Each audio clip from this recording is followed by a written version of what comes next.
Chers fidèles, quelques annonces. Comme dit au début de la messe, nous sommes le 16e dimanche après la Pentecôte, mais le dimanche, la messe du dimanche est réduite en commémoration, et puisque c'est la fête, le 29e septembre, la dédicace de Saint-Michel Archange. Et c'est aussi aujourd'hui la fête, donc, patronale de Saint-Michel, patron de la France. Bon, ici, il y a marqué patron, donc patron secondaire. Je pensais que la Sainte Vierge, c'est patronne première de la France. Bon. Donc, en tout cas, Saint-Michel est patron de la France et même de l'Allemagne. Donc,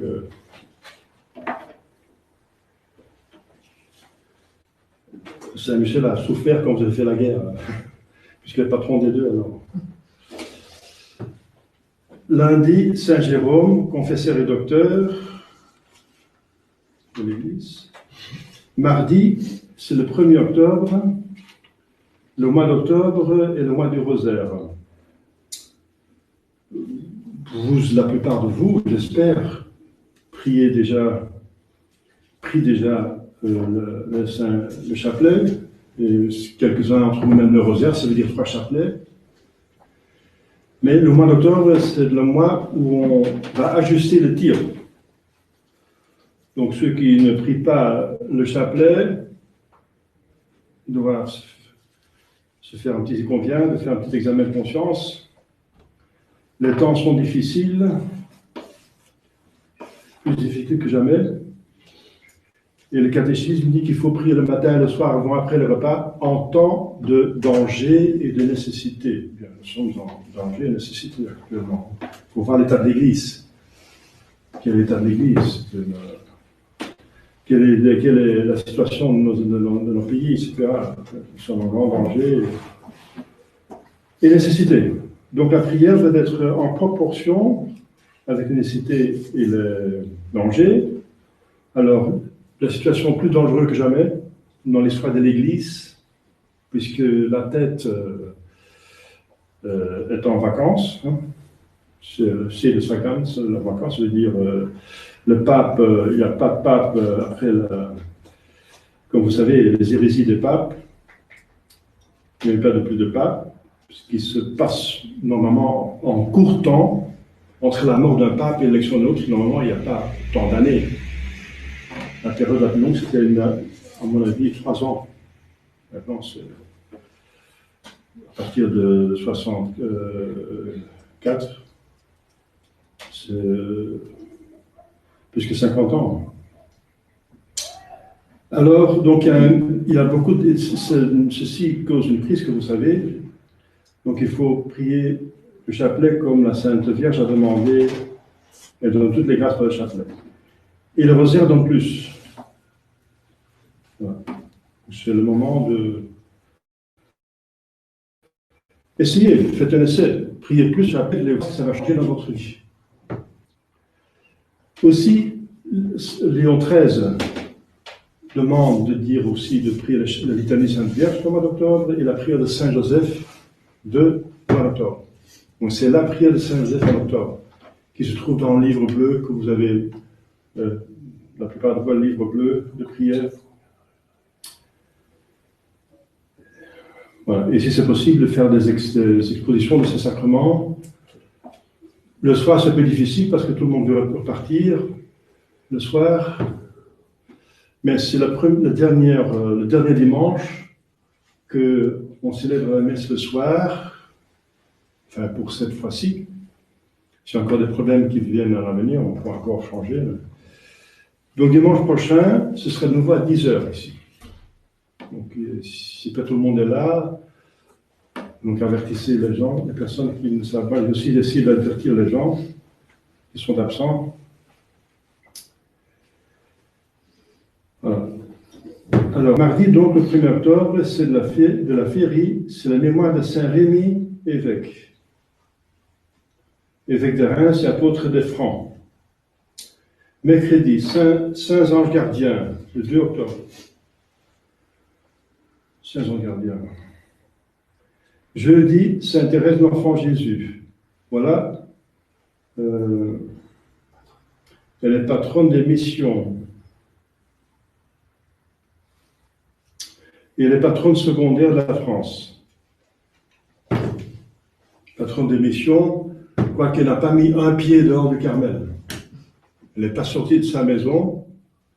Et elle est patronne des missions. Et missions, c'est quand même aller enseigner, c'est quand même partir dans les pays lointains. Là, il n'y a pas la foi pour apporter la foi, c'est la mission. Pourquoi elle est la patronne des missions? Parce qu'elle a prié pour les missionnaires. Elle a beaucoup prié pour les missionnaires et elle a souffert avec Jésus-Christ, les souffrances qu'elle a eues, parce que la règle du Carmel est pénible, et ces souffrances-là offert avec Jésus pour obtenir des grâces, entre autres pour les missions. Vendredi, Saint François d'Assise, qui est donc le patron de l'ordre franciscain et des tertiaires de l'ordre franciscain. Samedi, de la Sainte Vierge au samedi, c'est le premier samedi du mois, et le vendredi aussi, le premier vendredi du mois. Mémoire de Saint Placide et ses compagnons martyrs. Si c'est difficile de venir un samedi, et d'arranger la messe le samedi, et vous faites les 5 premiers samedis du mois, vous pouvez le faire le dimanche après. Si c'est impossible ou très difficile, à cause des distances, de venir de faire donc, ce que la Sainte Vierge a demandé, de communier, de confesser pour le premier samedi du mois. Vous pouvez le faire le dimanche. Le dimanche qui suit, le premier samedi. Donc dimanche prochain, le 17e dimanche après la Pentecôte, et dans beaucoup de paroisses, c'est la solennité de Notre-Dame du Saint-Rosaire, qui vient le lendemain, le 7 octobre.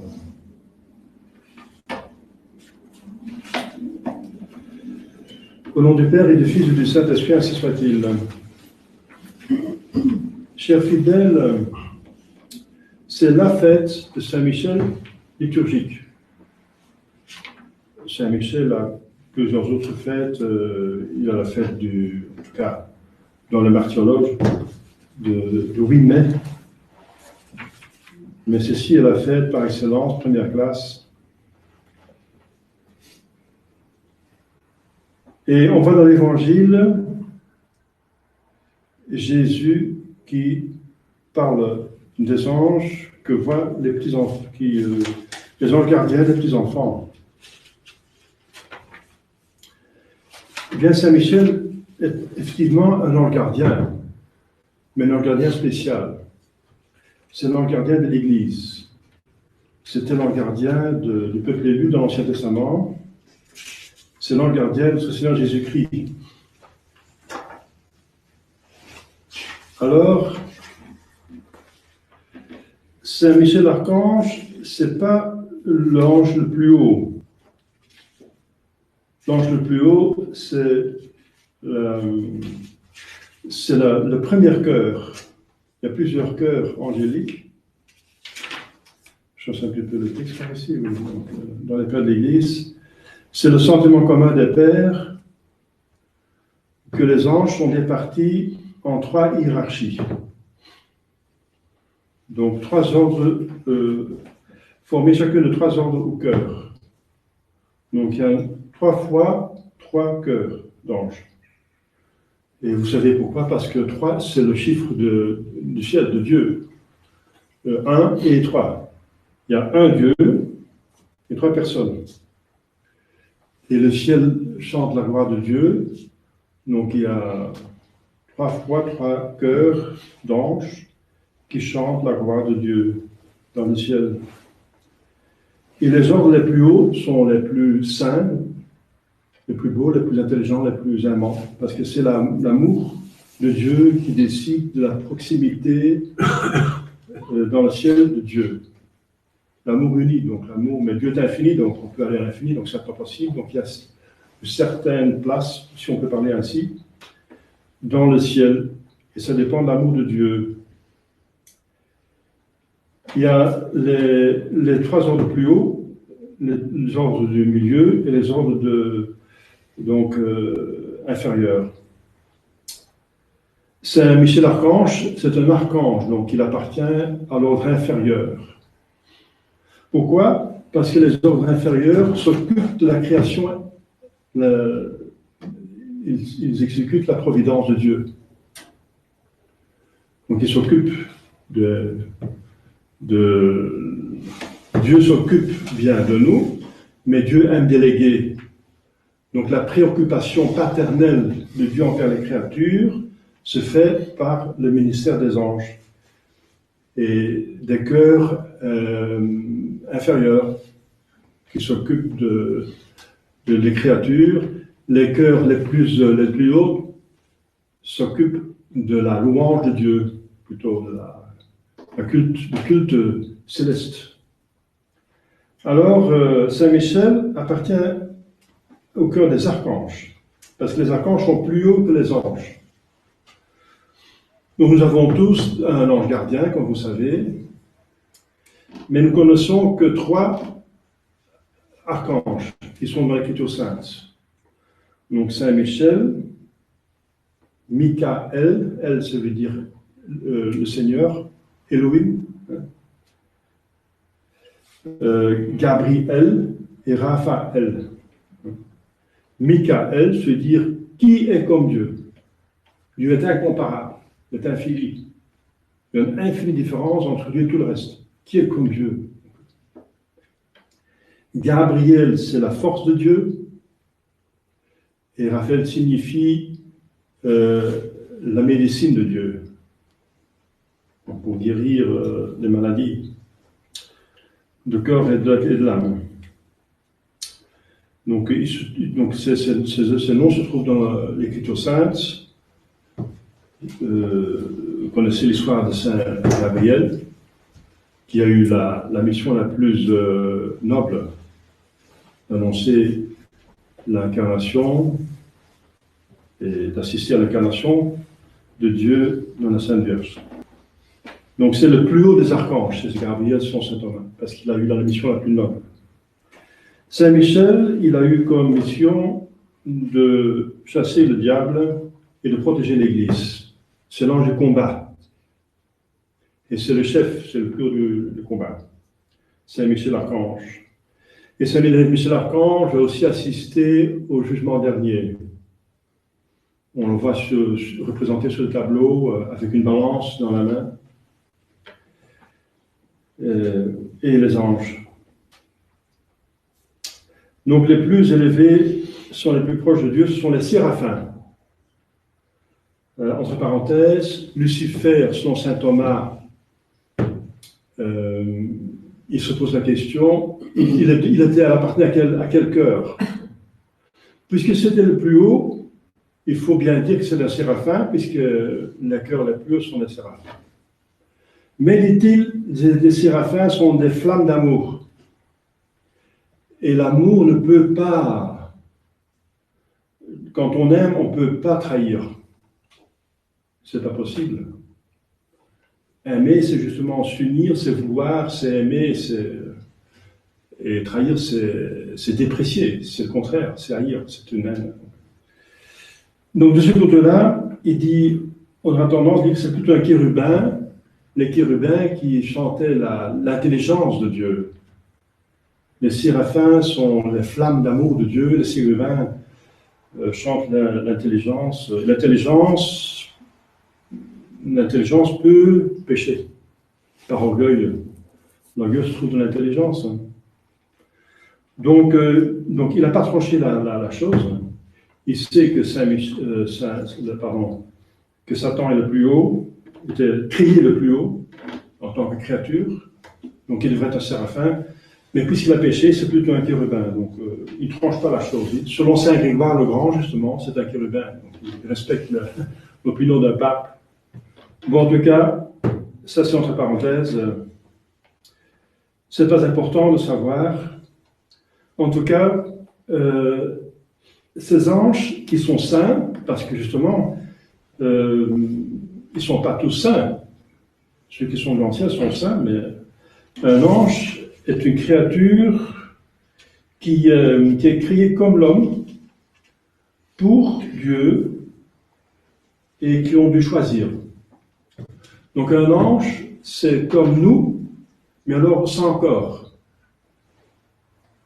C'est pas trop difficile, c'est un ange, c'est vous, mais alors sans corps. Donc c'est vous, tout ce que vous faites, qu'un animal n'est pas possible de faire. Un animal, si vous promenez, vous mangez, vous agissez comme un animal. Un ange ne fait pas ça.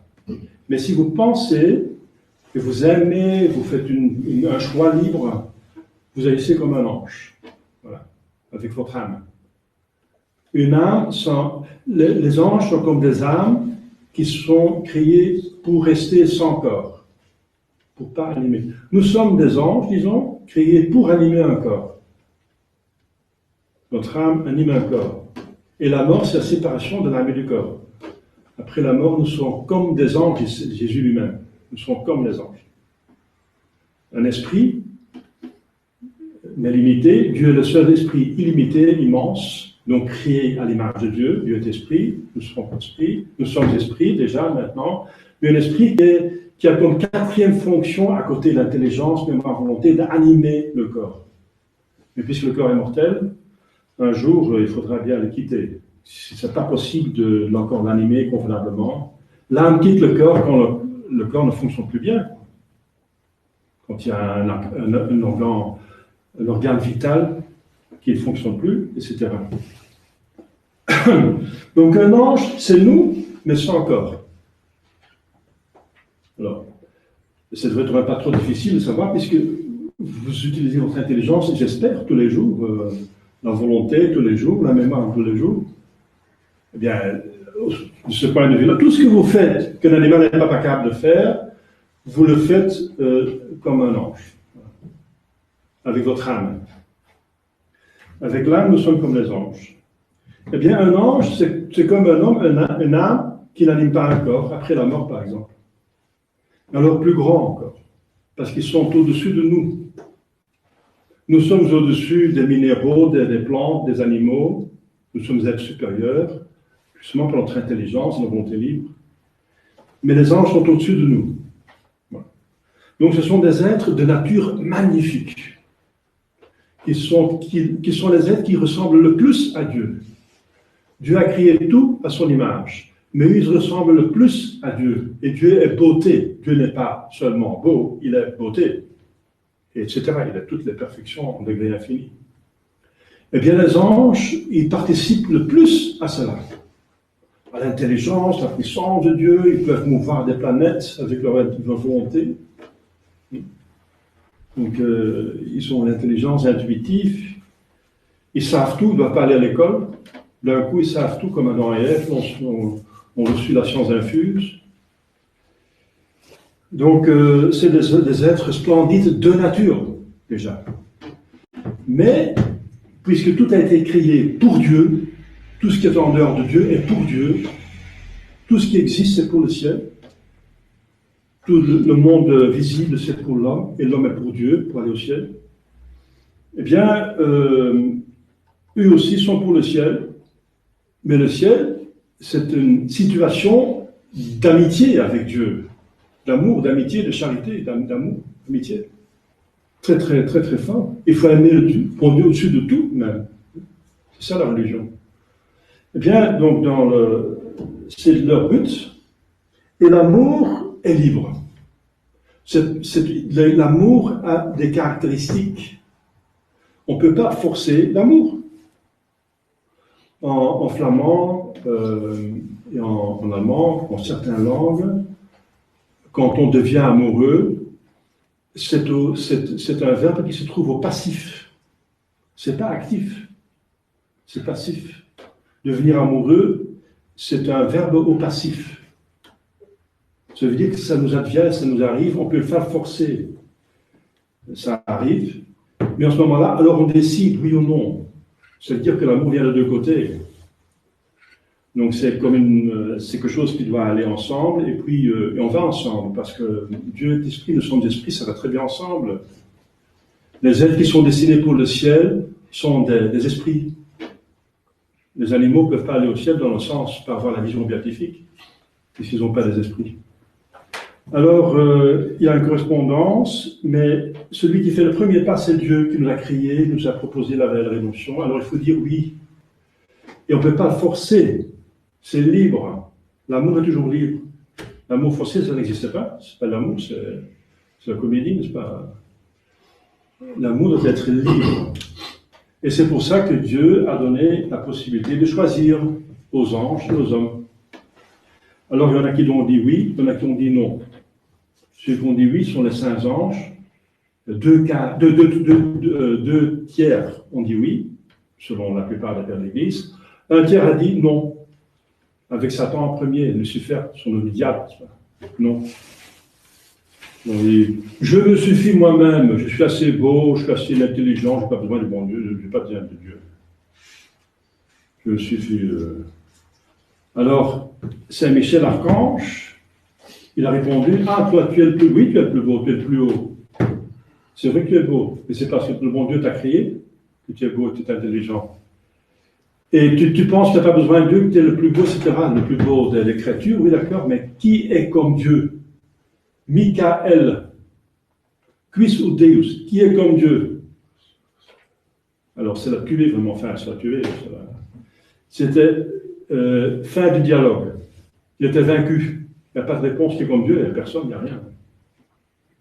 Infiniment, même si on est le plus haut, le plus intelligent, on est incroyable, si vous voulez, il y a aussi sur la Terre des hommes très puissants, très intelligents, très influents, il y a des gens qui sont milliardaires, billionnaires.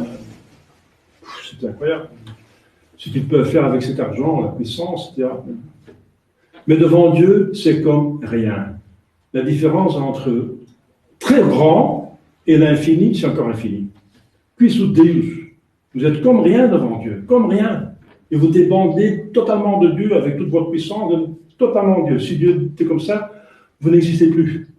Quis ut Deus. Il n'avait plus rien à dire. Voilà. Donc, Saint Michel, il a vaincu le diable. Et il continue à faire cet office pour nous. C'est l'ange gardien de l'Église. C'est comme c'était l'ange gardien de l'Ancien Testament, le peuple élu. C'est l'ange gardien de Jésus-Christ. C'est l'ange qui va contrecarrer le diable jusqu'à la fin. Il va agir sur la terre jusqu'à la fin des temps. Parce qu'il appartient aux ordres inférieurs qui s'occupent de la création au nom de Dieu. Alors, il est donc très très important pour nous, parce que le mal a pris force. Léon XIII, dont je viens de parler, là sur ce qu'il faut faire le mois d'octobre, il a donc institué un exorcisme de Saint Michel Archange. Donc le grand exorcisme, c'est le pouvoir donné aux prêtres par Jésus-Christ. Jésus-Christ a dit à ses disciples, je donne le pouvoir pour guérir des personnes et pour chasser les démons. Eh bien, ce pouvoir est transmis par les apôtres à les prêtres. Donc, les ordres mineurs donnent déjà l'exorcisme. Il y a plusieurs ordinations avant que vous êtes. Il y a 7 ordinations avant que vous êtes prêtre. La 7e ordination, c'est celle de prêtre. Mais la 3e ordination, c'est l'exorcisme. Donc, c'est un pouvoir au nom de Dieu parce que seul Dieu est plus fort que le diable. Parce que les êtres supérieurs sont toujours plus forts que les êtres inférieurs. Nous sommes plus forts que les animaux puisque nous sommes supérieurs. Si on fait attention, en tout cas. On peut être dévoré par un tigre, mais si on fait attention avec nos techniques, on est plus fort que les animaux, bien sûr. Eh bien, les anges sont plus forts que les hommes. Donc, puisqu'il y a des anges qui nous veulent du bien, sont les saints anges, et ceux qui nous veulent du mal, c'est les démons, qui peuvent agir sur terre. Ils peuvent, jusqu'à la fin des temps, ils peuvent agir sur terre. Pourquoi? Eh bien, pour cribler les hommes, pour les mettre à l'épreuve. Saint Paul dit, un guerrier qui n'a jamais combattu, qu'est-ce qu'il a prouvé? Rien. Il est toujours resté dans la caserne, il n'y a pas de guerre. Il a été militaire toute sa vie, mais il n'a jamais eu un combat. Alors, Qu'est-ce qu'il a prouvé? Il n'a aucune médaille. Il n'a rien prouvé. On prouve sa valeur dans un combat. On prouve qu'on aime Dieu dans la difficulté. Quand il faut faire un sacrifice. Quand c'est difficile. Voilà. Et si vous m'aimez, vous gardez mes commandements, dit Jésus. Vous gardez mes commandements, et vous aimez Dieu au-dessus de tout, même comme les martyrs, même si ça nous coûte la vie. Pour des choses sérieuses. Plutôt mourir te fait un péché mortel. Mais on ne peut pas le faire sans la grâce. On a besoin d'aide du ciel. Et Saint Michel est là pour nous aider. Voilà, donc il y a un grand combat. Et Saint Michel est là pour nous aider. Léon XIII a institué donc un exorcisme. Le grand exorcisme, c'est chasser les démons des personnes qui sont possédées. Ça veut dire le corps est possédé, pas l'âme. L'âme reste libre pour rester unie à Dieu. Mais le diable peut prendre possession de notre corps. C'est la possession diabolique. Si le diable vient dans l'âme, c'est qu'on a péché mortellement. C'est le péché mortel. Mais c'est par la libre volonté qu'on a péché. Sinon, ce n'est pas un péché mortel si ce n'est pas libre. Donc, le démon dans l'âme, c'est plutôt le péché mortel. Le démon dans le corps, c'est une possession diabolique. Si ce n'est pas fait avec ou sans permission. Il y a des gens qui invoquent le diable, bien sûr, alors il vient même dans leur âme et corps. Mais il y en a qui sont victimes. Alors il y a le grand exorcisme pour ça, pour chasser le diable. Mais il y a le petit exorcisme qui est donc écrit par Léon XIII, une formule qui protège l'Église, justement, du démon. Parce que Saint Michel Archange, c'est l'ange gardien de l'Église. Donc, pour beaucoup de choses, mais aussi pour protéger l'Église contre l'infiltration du démon dans le siège à Rome. Donc ce texte dit que le démon veut prendre possession du siège. Donc le texte original est plus fort que le texte que nous avons aujourd'hui. Le texte a été changé par un saint pape, Saint Pie X. Il l'a changé parce que lui, il a tout restauré. L'Église était en ordre. Il ne pouvait pas s'imaginer que le diable pouvait régner à Rome. Alors il a laissé tomber ce passage. Maintenant, c'est dommage pour nous, parce que maintenant, Rome, on constate qu'à Rome, comme Notre-Dame à la Salette, Rome va perdre la foi et devenir le siège de l'Antéchrist, on constate. Donc c'est dans la formule de Léon XIII pour protéger l'Église. En tout cas, la prière de l'exorcisme est bien, mais quand le prêtre l'a fait, c'est plus fort. Donc, puisque c'est le diable qui entre dans l'Église, c'est plutôt les chrétiens qui sont sous l'influence du diable. Ça s'appelle infestation. Il y a une différence entre possession et infestation. Donc, il y a plusieurs degrés d'attaque du diable. La première, c'est tentation. Ensuite, il peut être obsession, idée fixe, scrupule, etc. Ce sont toutes des attaques. Mais après, il y a infestation. Infestation, c'est une attaque du diable qui devient perceptible. C'est tellement fort, on a tellement des contretemps, il n'y a rien qui va, on devient malade, on perd ses amis, on perd son travail, il n'y a rien qui marche, les papiers dans l'administration se perdent, on a tout le temps des contretemps, une fois ça peut arriver, mais pas tout le temps. Alors si vous avez que l'un contretemps après l'autre, ben, on ne pourrait pas entendre le diable est en jeu, hein, littéralement, ça s'appelle donc une infestation. Et ça a des causes. Parce que le diable a autant de force qu'on lui donne. Voilà. Eh bien, le diable a donné beaucoup de force maintenant. Il y a même des satanistes. Les satanistes prennent quantité maintenant, nombre. Et les gens sont influencés du diable par par la musique, les messages subliminaux, ces influences diaboliques dans l'économie. Vous savez, les codes barres. Les codes barres, c'est donc 666, c'est pas facile. L'Internet commence souvent par www. Le W en hébreu, c'est le chiffre 6, donc c'est 666 encore. Donc les gens sont sous l'influence du diable, parce qu'il ne fait pas ça pour rien. Qu'est-ce que ça peut me faire que c'est www? Mais c'est parce que voilà, les esprits agissent par la matière. L'Internet, c'est la matière, etc. Donc ils agissent comme nous utilisons une médaille miraculeuse qui est venue par un prêtre pour mettre l'influence de la Sainte Vierge ici et là. Le diable, il singe le bon Dieu, il fait la même chose.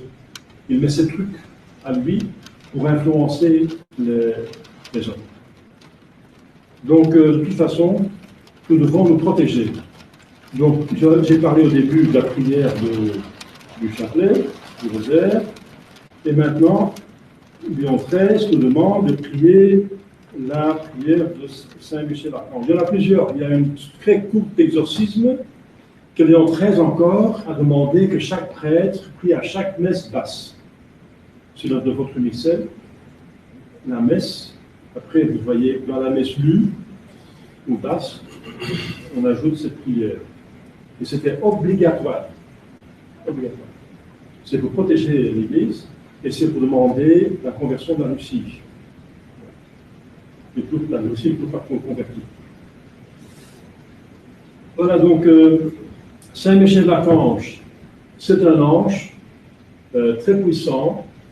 Il appartient au cœur d'ange le plus haut, les archanges qui s'occupent de la terre intensément, qui est l'ange gardien de l'Église, aussi de nous, puisque nous sommes l'Église. Et il est Dieu est plus fort que le diable. Mais Dieu est le seul qui est plus fort que le diable. Donc il faut agir avec le bon Dieu. La première chose, c'est en être en état de grâce, et ensuite invoquer tous ces êtres pour se protéger contre le mal. Et Saint Michel, c'est lui qui va avec la Sainte Vierge, mais il est au service de la Sainte Vierge. La Sainte Vierge, c'est la reine des anges. Donc si la Sainte Vierge va écraser la tête du serpent, comme c'est prédit dans la Genèse, tu lui écraseras la tête, eh bien elle le fait elle n'est pas toute seule, elle a une armée. Le chef de son armée, c'est Saint Michel. Donc il va faire par Saint Michel. Donc il est très important, n'est-ce pas, pour nous protéger dans ces temps où le diable il a beaucoup d'influence.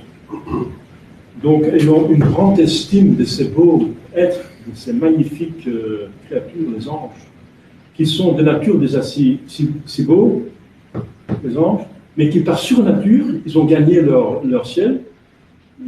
La surnature, c'est la divinisation. On reçoit une participation à la nature divine. Vous vous rendez compte qu'un esprit pur, qui est de nature déjà est l'image de Dieu.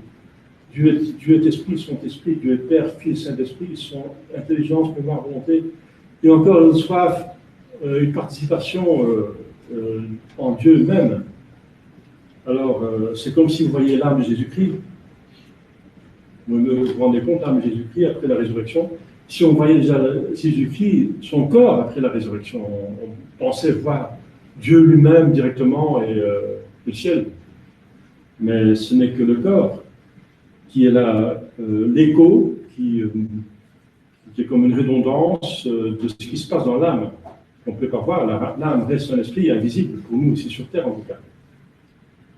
Donc ce sont des êtres magnifiques et qui ressemblent à Dieu à cause de leur état, pas état de grâce, mais état de gloire. Ils sont dans la gloire. Ils sont si proches de Dieu, ils participent à la vie divine. Nous, des êtres très aimables. Par exemple, les séraphins, ce sont des femmes d'amour de Dieu.